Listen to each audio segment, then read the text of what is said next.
Hey, what's up you guys? It's Zach with PCBros, and I am here to fix a little mistake that I did in the last build guide. This is going to be very similar to the PC I built last time, but this time I'm going to be using the RX 9060 XT 16 gig. I accidentally grabbed the 8 gig version last time, as it was pointed out to me in some of the comments, and that was not what I really meant to do. But now I want to show the power of the RX 9060 XT 16 gig. So I have paired that with the Ryzen 5 9600X, and this makes for a pretty affordable, easy to get, all new parts Amazon gaming PC for about $1,000. Well, about $1,100. So I am going to break down the specs and show you what this is all about, and then show you some benchmarks later in the video so you can see if this is a PC you might want to build here in 2025. So let's get right into it.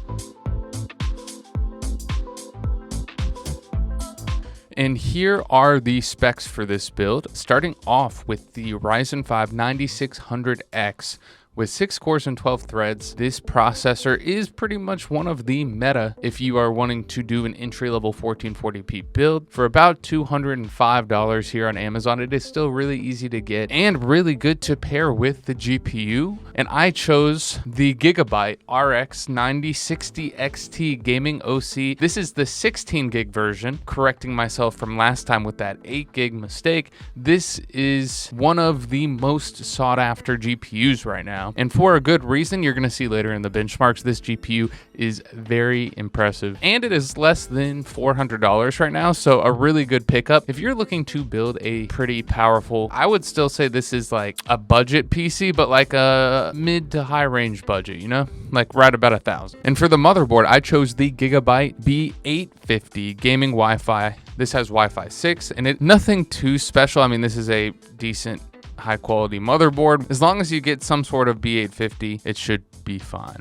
Now for the storage, obviously we had to go with the Crucial P3 Plus 1 terabyte. I mean, for about $60, it's hard to beat on systems in this price range. I pretty much will be doing it for all the builds until something better comes up. And for the RAM, we went with this 32 gig kit, so 2 sticks of 16, Team Group T-Create Classic. This is 5600 megahertz and is about $80. Wouldn't go any less. For the power supply, we went with the Secotep 650 watt 80 plus gold, a power supply we use all the time because of its great affordability and its reliability because we use quite a bit of these, but a good one to put in these systems. And to cool the CPU, I chose the ID Cooling SE214XT. If you've watched any of my build guides in this price range, this is my go-to tower cooler every single time because it's less than $20 and it's way better than a stock. And for builds that don't really need an AIO, this is very solid. And for the case, I chose the Okinos Aqua 7. This is a good looking case, and it actually comes with all the fans that I needed. So it came with all these fans on the bottom, and it has this nice ARGB hub in the back. It has a decent amount of room for cables, but because we're not really getting a modular power supply, the cables are going to be a little bit more messy, but the case looks good. It's modern, it's sleek, and this build all comes together at right under $1,100 before tax.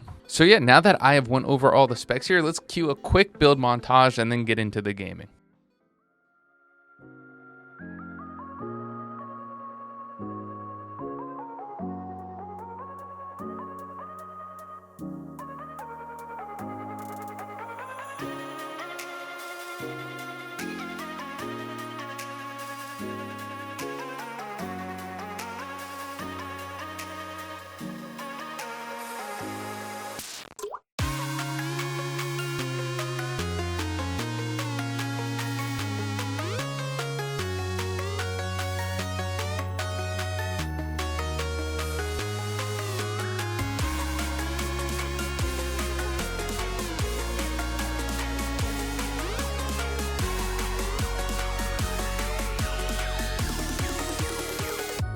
Now for the benchmark section, starting it off in Rainbow Six Siege X. This is ultra settings, and in all the games I am doing this in 1440p, showing you what this thing can do. I wouldn't recommend 1080p if you're going to build this system. We are getting well above 150 FPS. It jumps to 200 sometimes, but we would probably want to lock this in with some sort of VSync on a high refresh rate monitor, especially because it's a competitive game to get the best experience here. But this really isn't that demanding of a game, but it's still a nice one to benchmark because it's still pretty popular today. If you're really into these esports games, these more competitive type shooters, you want to see, especially if you're going to be playing in 1440p, you want to see it be able to hit high refresh rate, and this being able to do that on Ultra 1440p is pretty awesome. It shows that this system is going to be very capable across any sort of shooter, and especially if you do VSync or something,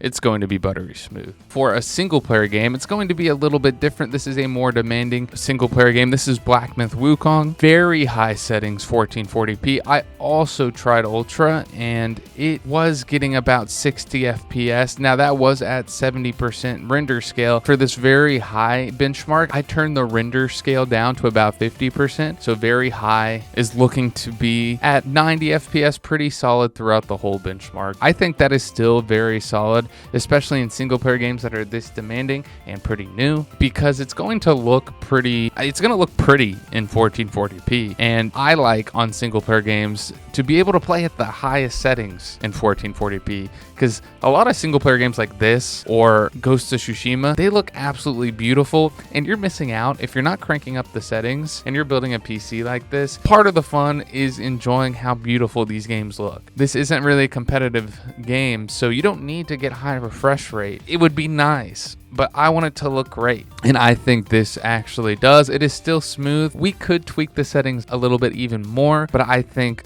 for this default setting, this is working pretty well. Now, one last competitive game here just to show you. This is apparently still one of the most popular games today, which kind of blows my mind, but a lot of people still like to play it. This is CS2 on high settings, 1440p.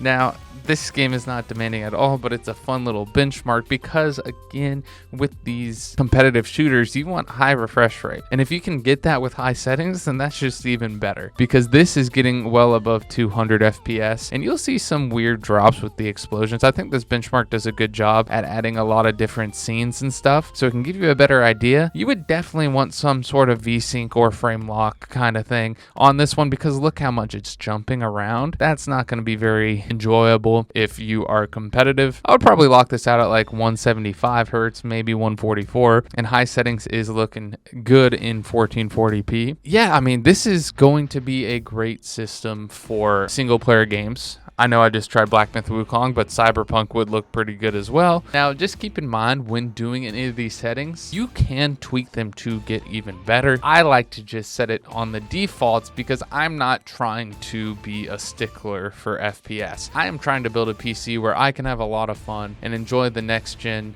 of PC gaming without really stressing much, kind of just plugging in and playing my favorite games, whether they look really good or you want the most FPS. I feel like this system can definitely do both in 1440p, and I would say this is one of the most popular combos, and it looks like for a reason. Now, in the next build guide I'm going to be doing, I'm going to be going even higher end, so we can take a look at some of the newest, latest, and greatest, and the best that some of PC gaming has to offer right now. So if you're interested in that, make sure you like and subscribe so you don't miss out. Let me know in the comments down below what games you want to see me benchmark. Thank you all so much for watching, and I'll see you all in the next one.